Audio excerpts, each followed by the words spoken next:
Okay, let's jump right into this. Welcome to this explainer, where we are going to learn exactly how to aggressively bet against the market without exposing yourself to, well, infinite financial ruin. Sounds a bit terrifying, I know, but as you'll see, it's really just about picking the absolute right tool for the job when you know prices are about to drop.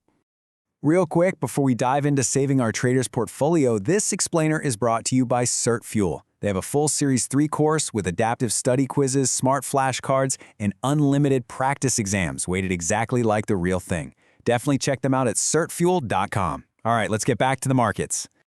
So, here is the big question. How do you bet against the market without risking infinite losses? Let me introduce you to Trey, the trader. Trey is heavily bearish on crude oil right now. He thinks the price is going to absolutely tank. But Trey is totally terrified because he knows if he simply shorts futures and he's wrong, his losses literally have no ceiling. A runaway market up could cost him everything. Let's look at the two distinct paths Trey can take to profit from this expectation that prices will fall.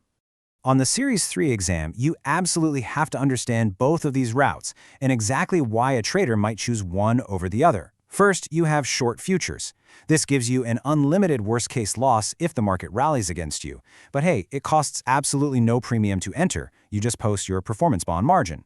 Then you have the long put.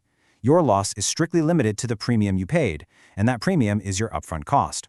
So both trades profit on a decline, right?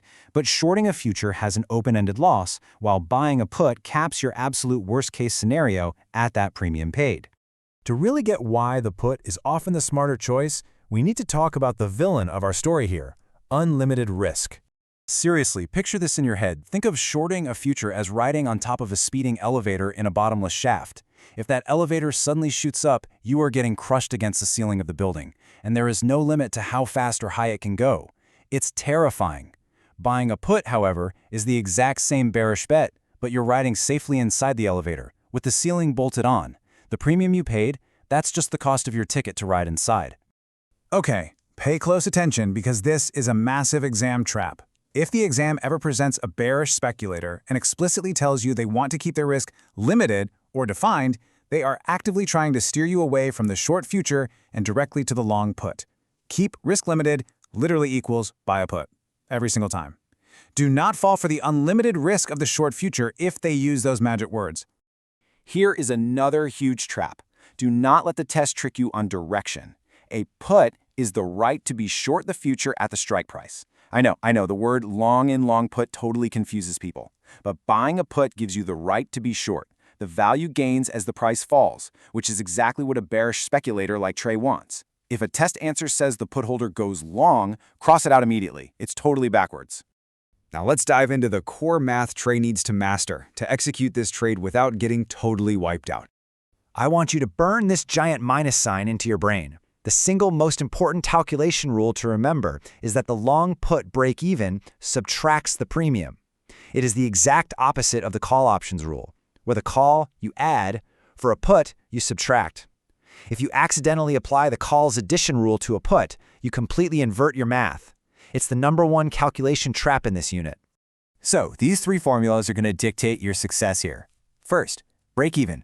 That equals strike price minus premium. Remember, subtract. Second, your profit at expiration. That's your intrinsic value, which is the strike minus the futures price, and then you must deduct the premium you paid. Finally, return on equity, or ROE. This is your net profit divided by the premium. Notice that ROE divides by the premium, not some margin amount, because as an option buyer, Trey posts no margin. The premium is his entire equity outlet. Let's bring our guy Trey the trader back to apply these formulas to a real-world crude oil scenario. This is exactly how it's going to look on the exam. So, step 1, Trey is bearish, so he buys one crude oil 80 put for a 4-point premium. Step 2, luckily for Trey, the crude oil futures completely plummet and finish at 68. So let's walk through the actual arithmetic for steps 3 and 4, finding his break-even, net profit, and return on equity. So step 3 is finding the break-even. Break-even equals 80 for the strike minus 4 for the premium, which gives us 76. This simply means crude oil must fall below 76 before Trey's position nets a single penny of profit. Remember that giant minus sign we talked about? This is where it saves you. Next up, we evaluate the put's intrinsic value at expiration. The strike is 80, and we subtract the futures price of 68. That equals 12 points. Because the market dropped all the way to 68, the put finished exactly 12 points in the money. But watch out for this trap. The exam will absolutely bait you by putting 12 as an answer for his profit. Do not fall for it. You have to remember that profit is net of the premium paid. So you take that 12 points of intrinsic value and subtract the 4-point premium Trey already paid up front. His actual net profit is 8 points. 12 minus 4 is 8. That premium is a sunk cost. And finally, for the return on equity, or ROE, we take his 8 points of net profit and divide it by his 4-point premium outlay. That equals 200%. Because a put buyer posts no margin, the premium is the entire equity outlay. That gives Trey a massive 200% return on equity on his sunk cost. Pretty sweet, right?